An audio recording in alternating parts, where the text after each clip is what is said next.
Setembro de 1929, Nova York, um dos homens mais ricos dos Estados Unidos para na esquina para engraxar seu sapato. E o menino que estava engraxando olha para ele e fala que ele devia comprar as ações da ferrovia. É dinheiro na certa, segundo o menino. Só que o homem paga, se levanta, entra no escritório dele e vende toda a carteira de ações que tinha. Toda. No mês seguinte, o mercado desabou e destruiu a vida de milhões de pessoas e esse homem saiu mais rico ainda dessa situação. O nome dele era Joseph Kennedy, pai do futuro presidente dos Estados Unidos. E o que ele entendeu naquele engraxate é a mesma coisa que muitos empresários brasileiros hoje não tá conseguindo enxergar, e é sobre isso que a gente vai falar nesse vídeo. Então, primeiro, pra gente entender a crise de 1929, você precisa entender como era a vida nos Estados Unidos naquela época. Terminou a Primeira Guerra Mundial, a economia americana explodiu, saía carro novo da fábrica todo dia, rádio em cada casa, gente comprando geladeira pela primeira vez e a bolsa de valores subia sem parar. O operário padrão, ele conseguia ganhar dinheiro em alguns meses, o professor também pagava o salário e dobrava em questão de 6 meses, motorista de táxi dava palpite sobre ações de siderúrgica, todo mundo tava ganhando,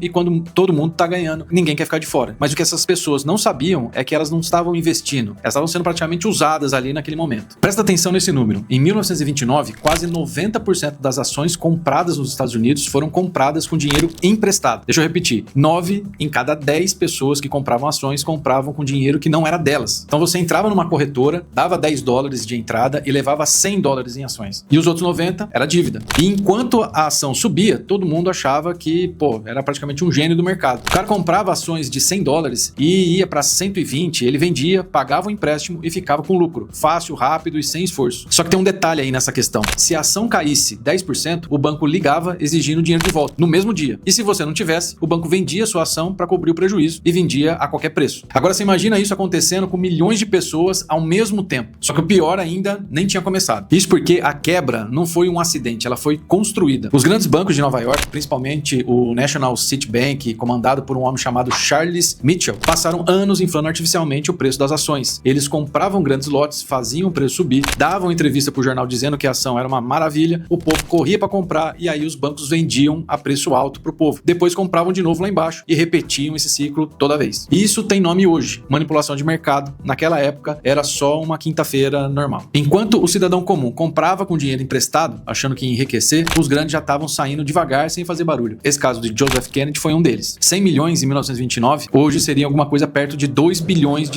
Enquanto isso, o dono da padaria, o dentista, a professora, o motorista estavam do outro lado da mesa, com dinheiro emprestado, achando que iam ficar ricos. E é aqui que 90% dos empresários erram até hoje. Repara bem aqui. Naquela quinta-feira, 24 de outubro de 1929, o mercado abriu caindo, os bancos começaram a ligar exigindo dinheiro de volta, ninguém tinha, as corretoras começaram a vender a ação a qualquer preço para cobrir as dívidas e isso derrubou ainda mais o preço, que fez mais bancos ligarem, que forçou mais vendas e que derrubou mais ainda os preços. 5 dias depois, na terça-feira, 29 de outubro, o mercado perdeu em um único dia mais valor do que o governo americano tinha gasto na Primeira Guerra Mundial inteira, em um dia só. Nos 3 anos seguintes, 9 mil bancos quebraram nos Estados Unidos, 15 milhões de pessoas ficaram sem emprego, 1 em cada 4 americanos, gente que era de classe média, foi morar em barraco de papelão. Os fazendeiros queimavam a própria colheita porque não tinham comprador. A fila do pão virou o retrato daquela década. E o que isso tem a ver com você, empresário, no Brasil em 2026? Tudo. Porque a lição de 1929 não é sobre bolsa de valores, é sobre 3 coisas que a sua empresa provavelmente está fazendo agora. Primeiro ponto, dívida boa vira dívida ruim na hora que o mercado vira.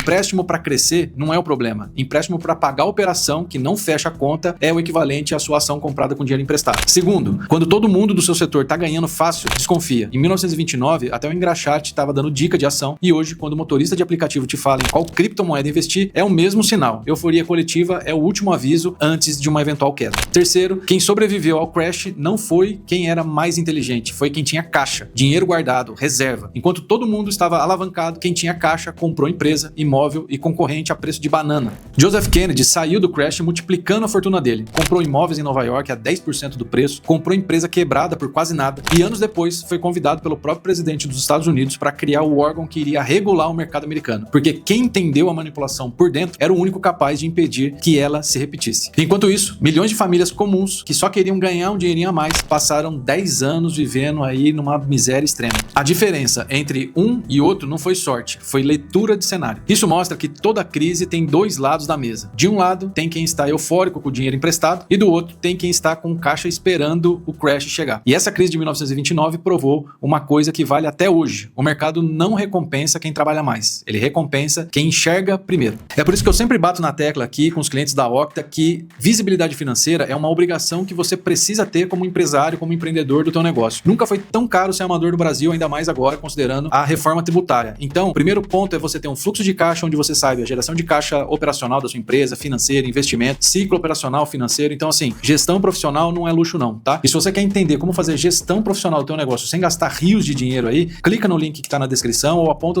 a sua câmera do celular aqui pro QR Code que uma equipe de especialistas da Octa vai entrar em contato com você e vai aí entender o momento que você tá e traçar um melhor plano de contas, um melhor plano gerencial para você escalar com segurança e com dinheiro no bolso, combinado? Então é isso, espero que você tenha gostado desse vídeo, se inscreva no canal, ativa o sininho aí para ajudar a gente a fazer mais vídeos como esse aqui e deixa nos comentários se você sabia dessa crise de 1929 ou passou aí com algum familiar que passou por ela, que viveu aí de perto isso, e também como que você tá vendo aí o Brasil, a economia do Brasil e o desafio de empreender, combinado? Valeu, até mais, fui!